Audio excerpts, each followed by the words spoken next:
আমার যমজ দুই কন্যা টাপুর এবং টুকুর। তাহলে তো কাজই দেখেন না ভাইয়া। আমার মাত্রই একটা ডেইলি সোপ শেষ হলো, যেটা দীপ্ত টিভিতে করেছি মাশরাফি জুনিয়র নামে, এবং 1230 পর্বে, যেটা বাংলাদেশের সবচাইতে বড় ডেইলি সোপ, বড় সিরিয়াল হিসেবে কাজটা মাত্রই শেষ করলাম।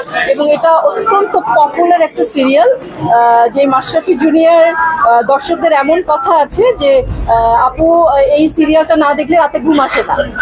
সো আমার মনে হয় যে এই সিরিয়ালটা যথেষ্ট জনপ্রিয়, এবং সেরকম একটা জনপ্রিয় সিরিয়াল আমি মাত্রই শেষ করলাম। আচ্ছা, আমি ভুল না করি, আপনি হচ্ছে রঙের মানুষ সিনেমাতে সিরিয়ালে কাজ করেছেন। রঙের মানুষ আমি কাজ করতে পারি।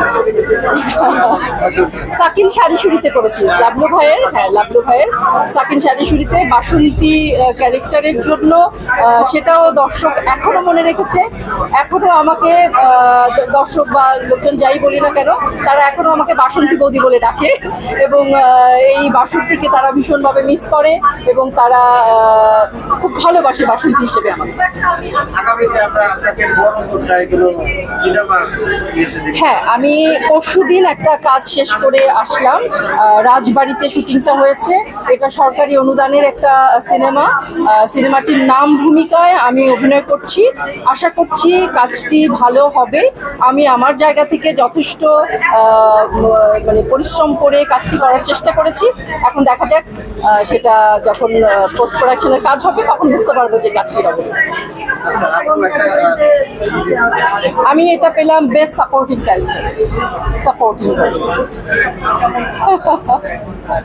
আচ্ছা আপু, এই সামনে 14 ফেব্রুয়ারি আপনার মতে মানে ভালোবাসার সংজ্ঞাটা কি?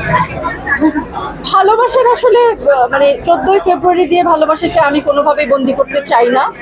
ভালোবাসা আসলে সারা বছরই থাকে, সারা বছরই আছে, এবং ভালোবাসা শুধু যে প্রেমিক প্রেমিকার ভালোবাসা তাও না, সেটা মা সন্তানের ভালোবাসা, বাবা মায়ের মধ্যে ভালোবাসা, স্বামী স্ত্রীর ভালোবাসা, বন্ধু বান্ধবের ভালোবাসা, বন্ধু বন্ধুর ভালোবাসা, এবং এই যে আমার বাচ্চাদের সাথে আমার ভালোবাসা, এরকম সবার সাথেই সবার ভালোবাসা ব্যাপারটাকে আমি আমার জায়গা থেকে কোনোভাবেই ওই একটা রূপরেখায় আটকে দিতে চাই না আসলে। তারপরেও যেহেতু 14ই ফেব্রুয়ারি একটা বিশেষ দিন, সো আমার রিকোয়েস্ট থাকে সবসময় যে এই দিনটিতে যেন আমরা সবাই মানুষের মতো করে, মানুষ হয়ে সবাই সবাইকে ভালোবাসতে পারি। Thank you so much, thank you সবাইকে।